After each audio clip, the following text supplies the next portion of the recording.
eu também ignorarei seus filhos. Feche seus olhos. Senhor, essa é a sua palavra. Eu te peço que o Senhor nos ajude, Senhor. Não queremos ser um povo que despreza o conhecimento, que rejeita o conhecimento, que ignora o conhecimento. O Senhor fez com que este livro chamado Bíblia chegasse até nós. Eu sei que o Senhor, sendo Deus, não foi uma tarefa difícil para o Senhor. No entanto, nós sabemos que aquilo que chegou até nós, a tua palavra, precisou da ação sobrenatural do Senhor para que ele estivesse aqui em nossas mãos nos dias que chamam hoje. Que nós possamos, Senhor, com o coração aberto à tua palavra, recebê-la de mão grata, e toda a informação que vier através dele para gerar transformação em nossas vidas, que nós sejamos receptivos de tal forma, Senhor, que nunca sejamos mais os mesmos. Em nome de Jesus eu oro e agradeço. Amém. Meus irmãos, eu particularmente, Mauro, eu admiro pessoas que têm uma enorme bagagem de conhecimento ou em conhecimentos gerais. Eu fico encantado quando você conversa com determinadas pessoas e parece que de tudo elas sabem um pouquinho.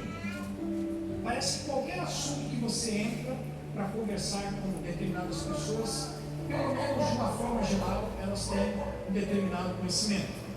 Por exemplo, quando se fala da sua língua materna, no caso, a nossa língua português, essa pessoa tem uma habilidade tão grande que ela sabe dominar, expressar, usar as palavras certas, no momento certo, no tempo verbal certo, com as conotações certas. Eu fico admirado com isso. Minha esposa tem uma prima que era professora na escola, e todas as vezes que eu vou conversar com ela, embora ela seja uma pessoa muito simples, mas eu vou ser mais cuidadoso com aquilo que vou falar, porque a gente não passe vergonha, né? Não fico falando um algo, não fico falando nós ortemos. Não que isso tenha um valor extraordinário para Deus, mas eu particularmente admiro pessoas que sabem usar as palavras, colocar as palavras, se expressar através de tudo. Pessoas, por exemplo, quando se fala de história, ela conhece pelo menos os principais eventos que marcaram a história do mundo. Eu não sou uma pessoa assim, mas eu fico admirado. Ela começa, por exemplo, dentro da nossa história, da história da igreja, eu tive um professor particularmente admirável. Ele fez com que muitas pessoas que não gostavam de história passassem a gostar de história por conta da forma com que ele contava as histórias. Quando se fala, por exemplo, em geografia, existem pessoas que conseguem localizar, eu sei que pode parecer absurdo para algumas pessoas, mas conseguem localizar os países dentro do próprio estado, do país em que mora, consegue localizar os estados, consegue, em toda aquela imensidão que é o mundo, consegue de certa forma saber aonde fica a Índia, aonde fica a Europa, aonde fica a Ásia. É admirável, parece que não, são coisas simples, mas é admirável. Por exemplo, quando se fala de química, algumas pessoas conhecem, sabem por que determinadas reações acontecem quando dois elementos se misturam.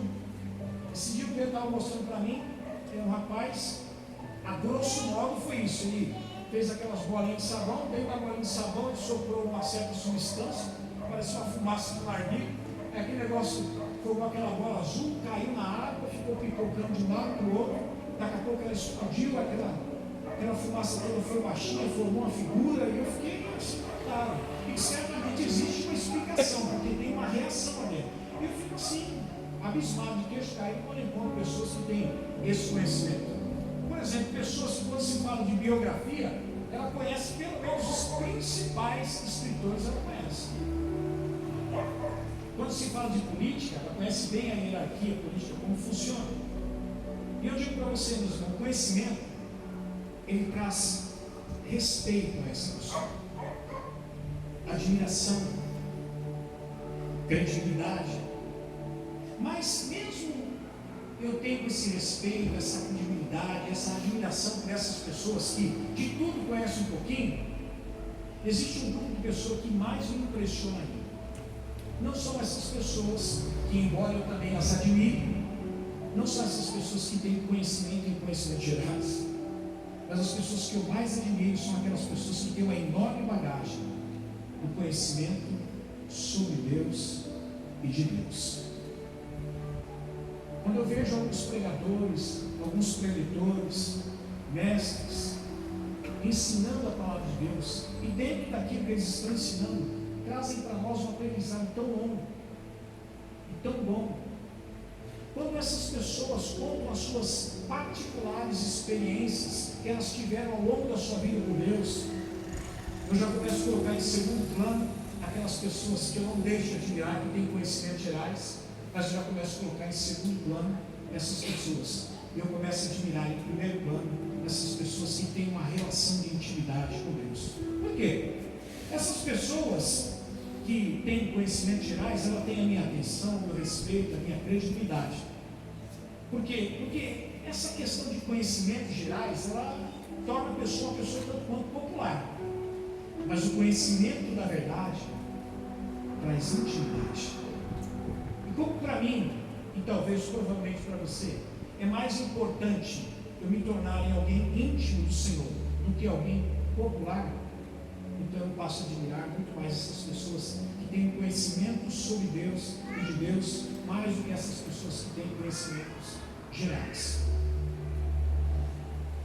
Sem contar, meus irmãos, também que o conhecimento, quando você tem o conhecimento da verdade da palavra de Deus, dentre tantos benefícios que esse conhecimento pode trazer e agregar a você, esse conhecimento da verdade, ele traz livramentos para as nossas vidas.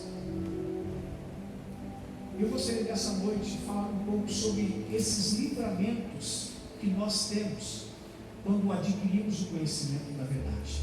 E quando eu falo do conhecimento da verdade, é da verdade absoluta, que eu considero a palavra de Deus, não a verdade relativa. Eu queria essa noite falar um pouco de quantos livramentos é dado a você quanto mais você adquire o conhecimento da verdade da palavra de Deus. Algumas pessoas não são livres de determinadas situações porque ainda elas não conhecem a palavra de Deus, não conhecem a verdade da palavra de Deus. Hoje, ter o conhecimento da palavra de Deus, meus irmãos, não somente hoje, mas eu diria principalmente hoje, tornou-se algo indispensável para todos. E nós sabemos que o conhecimento da verdade da palavra de Deus exige de nós uma certa dedicação. Não é lendo apenas 2, 3 versículos por dia, correndo para dizer que você leu a Bíblia, que você vai adquirir o conhecimento da verdade da palavra de Deus. É necessário que a gente retire um tempo, reserve um tempo, dedique um tempo, para que a gente possa conhecer, para que Deus possa também revelar-se através da sua palavra. Talvez você esteja perguntando, mas quais são os livramentos que o conhecimento da verdade nos traz? Esse será o nosso assunto de hoje. Os livramentos e o conhecimento que vem através do conhecimento da verdade da palavra de Deus. A primeira verdade que eu gostaria de deixar para vocês, meus irmãos, é que o conhecimento da verdade, ele nos livra da enganação. Diga comigo, o conhecimento da verdade me livra de ser enganado. Olha o que Jesus disse em Mateus 22, 29. Jesus respondeu: vocês estão enganados, porque não conhecem as Escrituras. Ele coloca em uma outra parte, tem o poder de Deus, mas vamos nos ater ao conhecimento da palavra de Deus. Jesus estava dizendo: olha, vocês estão enganados, vocês estão sendo enganados, porque vocês não conhecem a verdade da palavra de Deus. Deixe-me dizer em que contexto Jesus disse isso. Chegaram algumas pessoas que diziam entender, tinham conhecimento profundo da palavra de Deus, e lançaram um desafio para Jesus. Disseram assim: Jesus, a mulher casou com um homem, este homem morreu. Ela foi para o segundo casamento, casou-se novamente, e esse segundo marido morreu. Ela partiu para o terceiro casamento, vai gostar de casamento assim, né? Mas partiu para o terceiro casamento, casou a terceira vez, e este homem morreu. E assim aconteceu com o quarto, aconteceu com o quinto, aconteceu com o sexto e aconteceu com o sétimo. Ela casou 7 vezes. Jesus me diz uma coisa: no fim ela morreu. Quando ela chegou lá no céu, me diga, quem vai ser o marido dela? O primeiro, o segundo, o terceiro, o quarto, o quinto, o sexto ou o sétimo? Porque ela teve 7 maridos. Quando ela chegar no céu, ela vai ter que escolher um. Qual desses é o marido oficial dessa mulher? Aí Jesus então vem e responde: vocês estão enganados, porque vocês não conhecem as Escrituras, nem o poder de Deus. Aí Jesus esclarece: no céu é diferente. No céu não há casamento, não são dados em casamento e nem se casam, são como os anjos do céu. Porque aqueles homens estavam pensando que aquele núcleo familiar que nós formamos aqui na terra é o mesmo núcleo familiar que nós vamos formar no céu. Então é o seguinte: eu casei com a minha esposa, eu morri, ela casou novamente. Quando chegar no céu, deixa eu ver se eu vou ficar com mal, não, era muito chato, vou ficar com o segundo foi o jovem. E lá no céu ela vai unir o segundo e mais os meus filhos, os que eram meus filhos com ela. Jesus disse: o que vocês estão dizendo é um absurdo. E vocês só estão dizendo esse absurdo porque vocês não conhecem o quê? As Escrituras. Vocês estão sendo enganados. E provavelmente era isso que eles criam e era isso que eles estavam ensinando: que o núcleo familiar ia continuar lá no céu. E que eles estavam diante de um dilema. Qual era o dilema? De quem essa mulher vai ser esposa? Dos 7 maridos que elas tiveram. Meus irmãos, nós estamos vivendo um tempo em que as pessoas estão sendo enganadas. E eu digo para vocês, nós estamos sendo enganadas tão facilmente. E eu não estou dizendo no mundo aí fora, eu estou dizendo que estamos sendo tão enganadas tão facilmente no nosso mundo, no meio do cristianismo. Por quê? Porque muitas vezes as pessoas estão se interessando pelo diferente, não pelo verdadeiro. E nem tudo que é diferente é verdadeiro. As pessoas gostam de coisas diferentes, de manifestações diferentes, de alguém olhar para o mesmo texto e ter uma visão diferente do texto. Eu não sou contra isso, desde que não fuja das regras da hermenêutica, que você não crie algo que não existe no texto. Mas basta você ensinar algo diferente para as pessoas que elas não conhecem, para simplesmente convencer essas pessoas de que aquilo que vocês estão diferente é verdadeiro. E nem sempre aquilo que é diferente torna-se verdadeiro. E qual vai ser o nosso posicionamento, o nosso comportamento diante de tamanho desafio? Precisamos ter o conhecimento da verdade. A palavra de Deus sempre tem que ser um filtro para tudo que acontece na nossa vida, dentro de nós e fora de nós. Olha o que diz Romanos 16, 17 e 18. Recomendo-lhes, irmãos, que tomem cuidado com aqueles que causam divisões e colocam obstáculos ao ensino que vocês têm recebido. Afastem-se deles, pois essas pessoas não estão servindo a Cristo, nosso Senhor, mas a seus próprios apetites. Mediante palavras suaves e bajulação, enganam o coração dos ingênuos. Veja que estamos no início do cristianismo. O apóstolo Paulo está escrevendo aos Romanos e ele diz assim: existem pessoas que estão trazendo um ensinamento dentro da igreja e que tem sido um ensinamento justamente o contrário àquilo que vocês têm recebido de nós e que nós recebemos do Senhor Jesus. E o conselho que ele dá é: afastem-se dessas pessoas, porque por mais que elas mesmas pensem, ou vocês pensem que elas estão servindo a Cristo nosso Senhor, não, elas estão lutando pelos seus próprios apetites. E qual é a ferramenta que elas usam? Elas usam palavras, mas quais são essas palavras? Palavras suaves, palavras que bajulam as pessoas e que facilmente enganam o coração daqueles que são ingênuos. A nossa insistência aqui no Ministério Atos, de que você participe da escola Atos, de que você participe dos discipulados, é que nós estamos vivendo um tempo de confusão, onde as pessoas não têm mais convicção de muitas coisas. Aquilo que elas tinham convicção deixaram de ter, justamente por causa dos novos ensinamentos. E esses novos ensinamentos, ao invés de agregar conhecimento, ou talvez até o esclarecimento do conhecimento, está trazendo muito mais confusão e tornando as pessoas o quê? Com pessoas presas fáceis, que são facilmente enganadas. Olha o que o salmista diz no Salmo 119, versículo 133. Senhor, dirige os meus passos, mas que seja conforme a tua palavra. Nós sabemos, meus irmãos, que os dons espirituais, eles existem. Mas infelizmente existem pessoas que estão fazendo uso de dons espirituais. E que muitas vezes o ensinamento que tem sido trazido através de determinadas revelações, ou através de determinados movimentos, tem sido contrário à palavra do Senhor. Se nós não tivermos como referência, como referencial para a nossa vida, a autoridade final para a nossa vida, a palavra de Deus, nós seremos levados toda hora, todo o vento e doutrina. Por isso que a Bíblia sempre tem que ser para nós o nosso filtro. Tudo aquilo que estiver em conformidade com a sua palavra, amém, glória a Deus, será bem-vindo.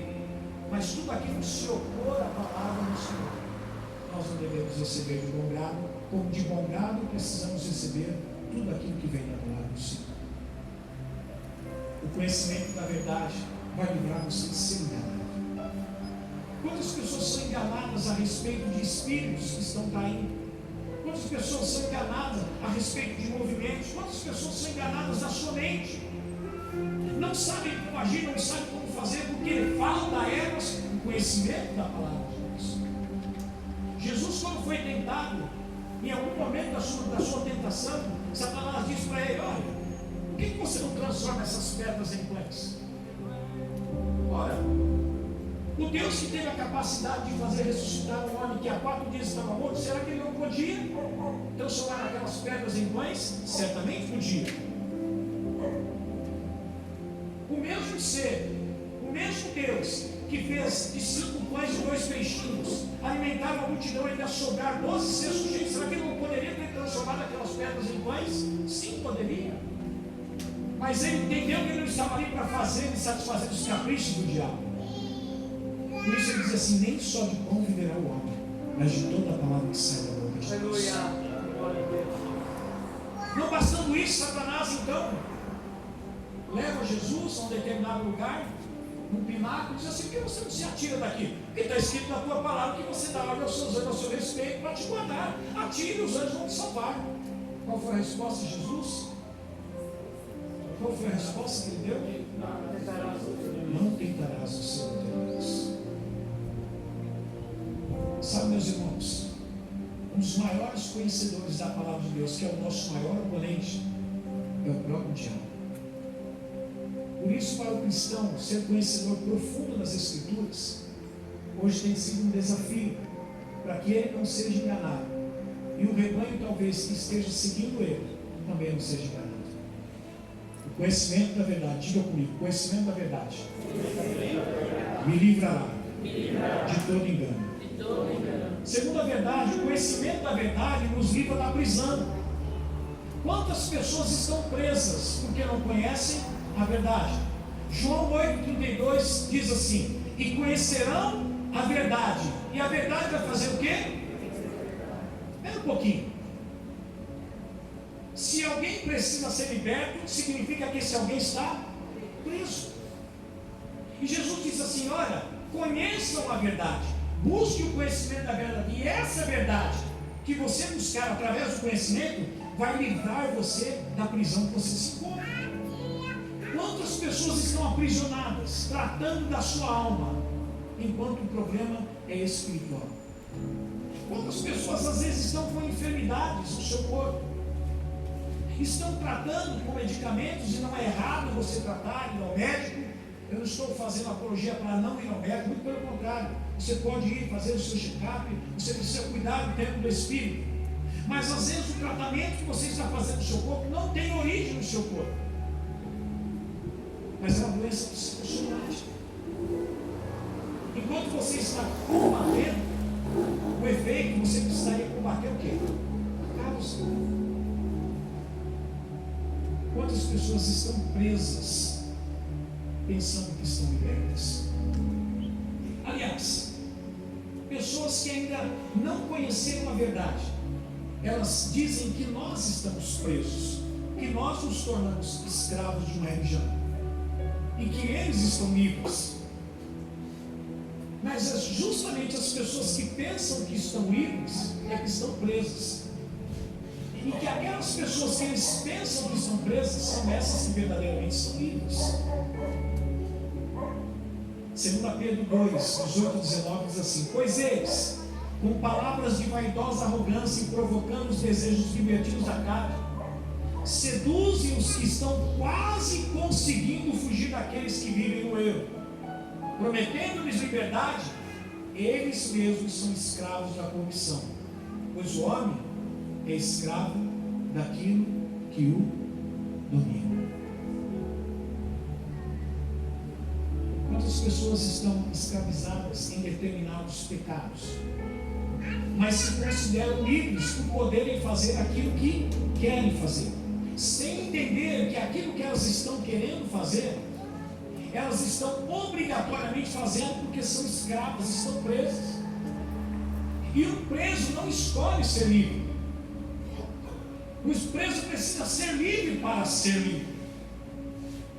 Só que agora Deus nos diz que o Deus desse século tem cegado o entendimento dos incrédulos, para que eles pensem que o estilo de vida que eles estão vivendo é o estilo de vida que os leva cada vez mais à liberdade, e que o estilo de vida que as pessoas levam para ter um relacionamento com Deus é o estilo de vida que as torna cada vez mais escravas de Deus. Mas é só através do conhecimento da verdade que essas pessoas serão libertas da prisão. Vamos usar um exemplo. Quantas pessoas têm determinados vícios e não conseguem se libertar? Quantas pessoas vão para clínicas de recuperação e num dado momento até conseguem se ver livres, mas depois no primeiro momento, porque tudo lá dentro é diferente, mas tudo aqui fora continua da mesma forma. E quando ela volta e vê o mundo da mesma forma, ela está sujeita às mesmas tentações, não demora muito tempo para que ela tenha uma recaída, 2 recaídas, 3 recaídas, e comece a viver a mesma vida que ela viveu. Por quê? Porque na realidade elas estão presas a determinados vícios. E quando eu me refiro a vícios, não estou falando apenas de vícios químicos, mas de vícios morais. Quantas pessoas estão presas à pornografia? Não conseguem se libertar. E pensam que na realidade assim, não, isso é apenas um momento. Quando eu quero, quando eu não quero, sai. Não. Mas aquilo vai se tornando um hábito. E é interessante, não sei quantos já ouviram falar sobre a anatomia do hábito. A anatomia do hábito começa no estado de inconsciente sem habilidade. É aquela criança que faz xixi na fralda e para ela não entende nada do que está acontecendo.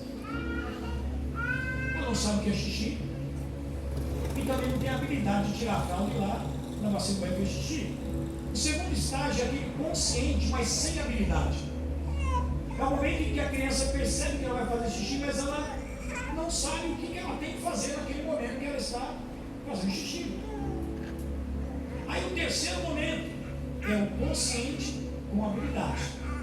É o momento em que a criança sente o desejo de ir ao banheiro, ela vai até o banheiro, então ela baixa a sua calça, faz xixi e vai embora. Mas o estado mais elevado é o estado de inconsciente com habilidade. Aquele momento que você pega a escova de dente, você não fica pensando, eu tenho que escovar o dente. Eu preciso pegar em primeiro lugar a escova de dente. Segundo lugar, eu preciso desatarrachar a tampa da pasta de dente. Terceiro passo, eu preciso espremer o conteúdo da pasta de dente sobre a escova de dente. Quinto passo, eu preciso friccionar. Não, você não pensa nada disso. Você vai conversando, colocando a pasta, escovando o dente, conversando, já pedindo para apontar o café, você já está apontando a tomar o café, você lava o rosto, coloca para fora, limpa, está tudo certo, vai embora. O hábito, ele começa lá no inconsciente sem habilidade. E até ele chegar nesse consciente, inconsciente com habilidade, é uma etapa. E muitas pessoas estão nesse mau hábito, porque o hábito não é nem ruim nem bom. Nós tornamos ele ruim ou bom. Por exemplo, se eu perguntar para você, você tem o hábito de orar? E você disser sim, eu diria para você, o hábito é bom ou ruim? É bom. Se eu perguntar para outro, você tem o hábito de orar? E você disser assim, não tenho. Esse hábito tornou-se bom ou ruim? Ruim, porque não ora. Quantas pessoas estão presas, meus irmãos, por causa dos seus hábitos? E que não conseguem se livrar porque elas estão presas. E somente através do conhecimento da verdade é que essas pessoas que estão presas encontrarão a liberdade. Por isso Jesus disse, conhecerão a verdade os libertará.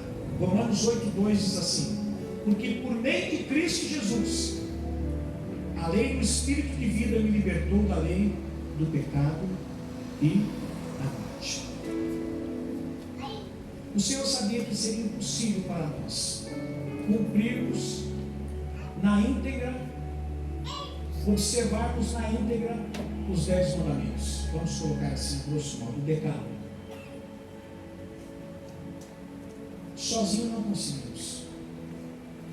Mas por meio de Cristo Jesus vivendo em nós, é que nós conseguimos então fazer com que é Cristo em nós que faz com que nós consigamos nos abster do pecado e viver uma vida para Deus. Por quê? Não sou eu mais quem vivo, mas é Cristo que está vivendo através de mim. Diga comigo, o conhecimento da verdade me livrará da prisão também.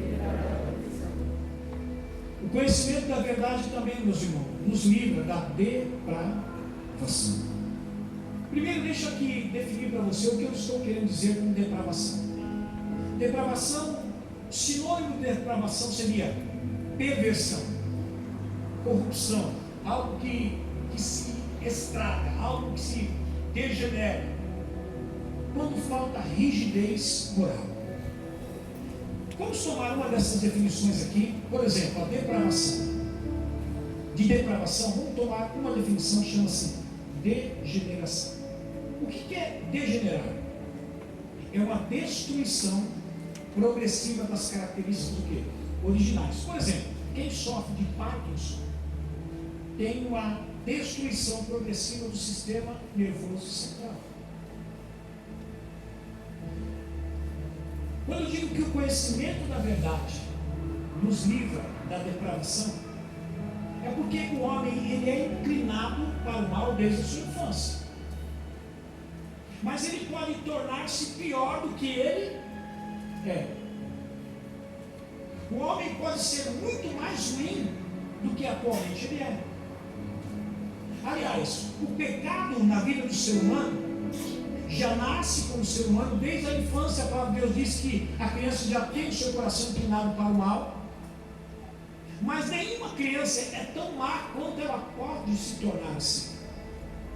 E à medida que o mal vai avançando na vida dessa criança, desse jovem, desse adolescente, desse adulto, dessa pessoa até já idosa, ele vai se tornando cada vez mais alguém que falta rigidez com o lado moral do seu.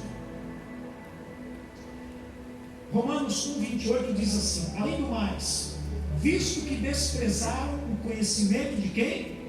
De Deus, Ele os entregou a uma disposição mental reprovável para praticarem o que não deviam. Sabe o que eu entendo aqui? A palavra de Deus nos diz que o desejo de Deus é que todos sejam salvos, que todos cheguem ao conhecimento da verdade, sejam salvos.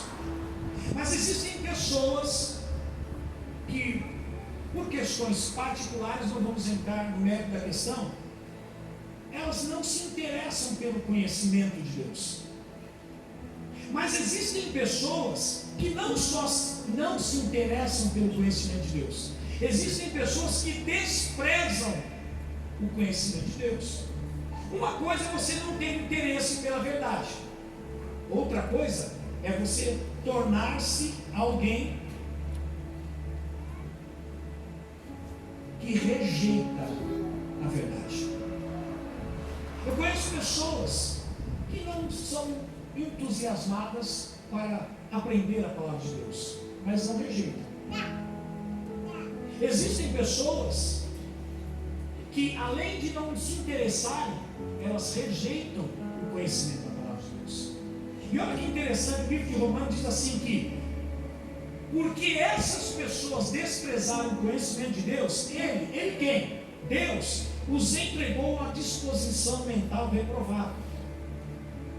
Existe um momento na vida dessas pessoas em que Deus insiste para que elas cheguem ao conhecimento da verdade, se arrependam e estabeleçam um relacionamento satisfatório com Ele. No entanto, não me perguntem qual é esse momento. Talvez quando atinja a medida de pecado que a palavra de Deus nos diz. Então a Bíblia diz que Deus entrega aquelas pessoas para elas fazerem ainda coisas piores do que aquelas que elas atualmente estão fazendo. E no final ele diz assim: para praticarem o que elas não deveriam praticar. E que elas só vão praticar o que elas não devem praticar, ou melhor, elas só não praticavam o que agora elas vão praticar, porque durante um tempo Deus ainda estava insistindo nessas pessoas, para que elas se arrependessem e buscassem o conhecimento da verdade. Mas pela insistência dessas mesmas pessoas em recusar-se em obter o conhecimento da verdade, o conhecimento de Deus, então Deus, por razões que Ele só sabe e pelo momento que somente Ele sabe definir, Ele então entrega essas pessoas para uma disposição mental reprovável. Ou seja, aquilo que Deus não aprova e que Deus estava se esforçando para que elas também não viessem a aprovar para elas mesmas aquilo que Ele reprova, agora Ele abre mão e permite que elas caminhem no caminho que Deus nunca gostaria que elas caminhassem. E aí então elas se encontram no caminho da depravação. Ou seja, não tem mais rigidez moral nenhuma. É uma doença degenerativa o pecado, se você não tem com Cristo. O câncer é uma doença degenerativa. Ele vai acabando com a pessoa pouco a pouco.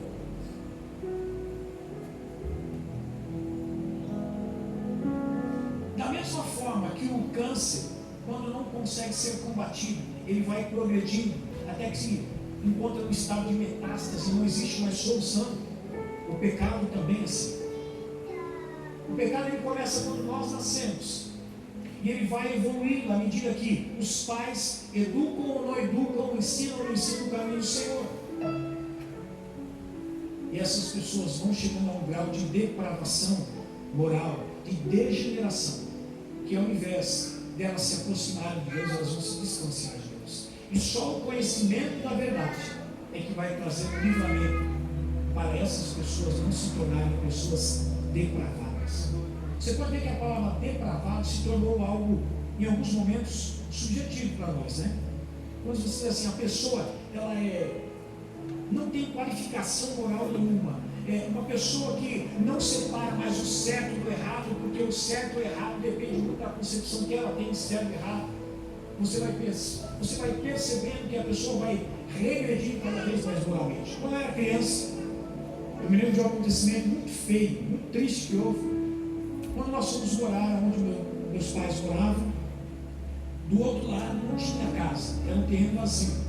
Eu me lembro que por volta das 8 horas da manhã eu me levantei e já tinha um grupo de pessoas perfiladas do outro lado da rua. E naquele terreno vazio, tem um momento que tinha uma chapada ali. Não se assustem, mas tinha um casal às 8 horas da manhã, totalmente pelados, fazendo sexo. E por incrível que pareça, a multidão se aglomerou na parte de cima, aglomerou-se na parte de baixo, e eles continuaram fazendo até que eles terminaram o serviço. Ficaram em pé, colocaram a roupa e saíram andando como se nada tivesse acontecido. Aí você diz, nossa, isso é feio, mas pois é. O pecado vai levando as pessoas a um estado de depravação em que nem as pessoas sentem mais vergonha daquilo que as pessoas sentem vergonha só de ver. Porque na realidade não buscam o conhecimento da verdade, então não recebem o livramento dessa depravação. Romanos 1,27 diz assim: da mesma forma, os homens também abandonaram as relações naturais com as mulheres e se inflamaram de paixão uns pelos outros. Começaram a cometer atos indecentes, homens com homens, e receberam em si mesmo o castigo merecido pela sua perversão. Nós estamos vivendo um momento em que as pessoas têm tornado em natural aquilo que é antinatural. Ontem eu estava mexendo no celular e vendo algumas notícias, e eu vi uma breve reportagem de uma psicóloga ativista gay. Ela é gay, e ela estava dizendo o seguinte: parem de se esconder dizendo que nós somos pessoas que nascemos assim e não tivemos escolhas. Isso é mentira. E não é porque ela é contra o movimento ativista gay, não é contra, ela é uma homossexual. Essa é uma escolha nossa. Estava dizendo para essa classe, para essa turma de pessoas: parem de se vitimarem, de dizer que vocês nasceram assim, vocês não têm escolha. Essa é uma escolha sua, minha. Nós escolhemos ser assim. Sabe o que aconteceu com essa mulher? Quase ela foi deixada. Se fosse um cristão, o Silas Malafaia da Bíblia falando assim: esse cara é contra, esse cara está sempre pegando o pé. Mas não, foi alguém do meio deles mesmo que chegaram à conclusão. E não é simplesmente chegou à conclusão, ela é uma psicóloga. Ela trata com a mente humana. E o conselho que ela deu: parem de se vitimar, dizer que vocês nasceram assim. Nós não nascemos assim, nós escolhemos ser assim, assim como outras pessoas escolhem ser outra coisa.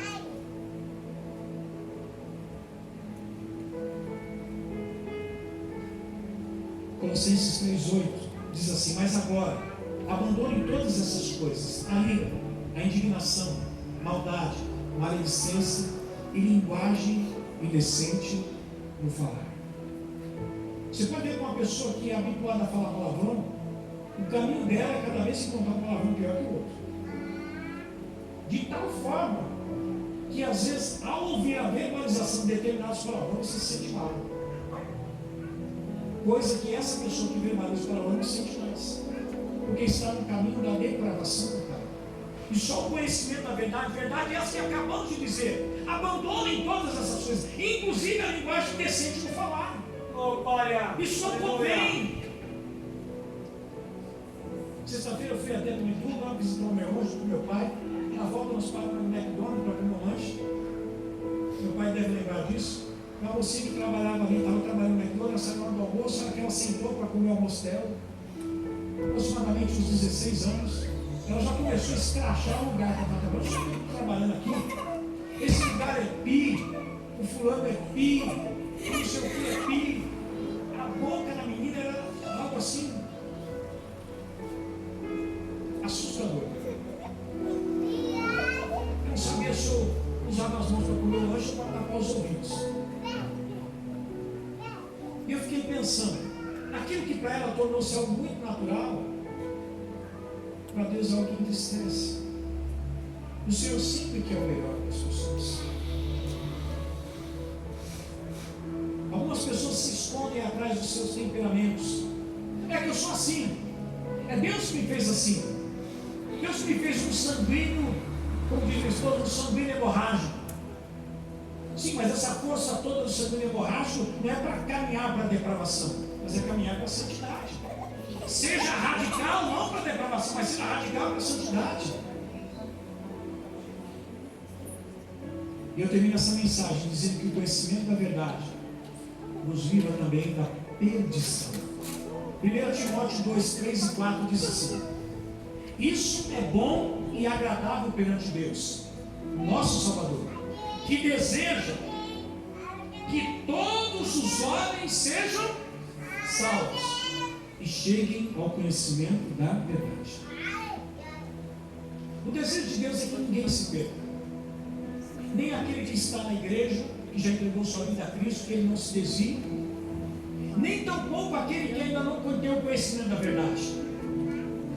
Até porque a palavra de Deus nos diz que Deus, ele se alegra com a morte do justo, mas ele fica triste com a morte do ímpio, daquele que não crê nele, ou daquele que é indiferente a ele. Porque ele sabe qual é o destino daquela pessoa.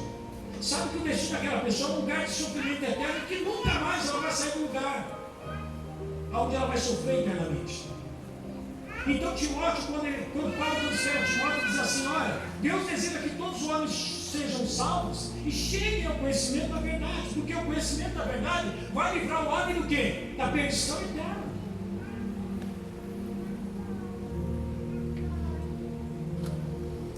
Por que o diabo faz tudo? Que as pessoas têm contato com revistas, com livros, com tantas coisas, menos com a Bíblia. Não é interesse dele que as pessoas mantenham contato com a palavra, porque o contato com a palavra vai gerar nas pessoas o conhecimento da verdade, e o conhecimento da verdade vai livrar as pessoas do quê? De uma perdição eterna. Porque o lugar para onde ele está indo é o mesmo lugar que ele deseja levar muitas pessoas. Vou contar uma história para vocês, que eu ouvi de um pastor muito inteligente, e hoje eu me lembrei dela e eu acho que cabe muito bem aqui. Um homem, numa determinada cidade, acabou cometendo um assassinato, um descuido. Ele assassinou uma pessoa. Então ele ia ser sentenciado à pena de morte, forca. Só que os moradores daquela cidade gostavam muito desse homem. Ele sempre foi uma pessoa que ajudou outras pessoas, sempre teve uma boa credibilidade, uma boa reputação, mas de uma forma acidental, por causa de um envolvimento, uma briga, ele acabou se alternando e tirando a vida daquela pessoa. Os moradores daquela cidade então decidiram fazer um abaixo-assinado. Falaram: vamos levar até o governo, até o governador, e vamos pedir para o governador absolver esse homem. Nós sabemos que ele cometeu um assassinato, que ele possa pagar a sua pena por alguns anos, mas que ele não seja condenado à pena de morte, porque ele não é um homem ruim. Quando chegaram até o gabinete do governador e expuseram o acontecimento para o governador falou assim: vamos fazer o seguinte, deixa eu conhecer esse homem como vocês conhecem. Então o governador trajou-se de pastor, pegou uma Bíblia, mas antes de sair, ele assinou uma carta de libertação para aquele homem. O que ele fez? Colocou aquela carta de libertação dentro da Bíblia e foi visitar esse homem na prisão, mas não se identificando como governador, mas como pastor. Quando ele chegou e foi visitar esse homem, ele disse assim: você é o Francal? Sim, sou eu. Mas eu gostaria de dizer para você que aqui está a sua liberdade. Aquele homem não deixou que o governador, vestido de pastor com a Bíblia na mão, não deixou aquele homem abrir a boca. Se eu não quero ouvir uma palavra que o Senhor tem, não, mas aqui está a verdade, aqui está a libertação sua. Eu não quero saber de libertação nenhuma. Eu estou preso, eu estou condenado, eu não quero ouvir o que você tem para me dizer. Saia daqui! O governador, triste, foi embora e manteve a pena. Só que antes dele ser executado, foi dado a ele o conhecimento do que tinha dentro daquela Bíblia, que era a sua carta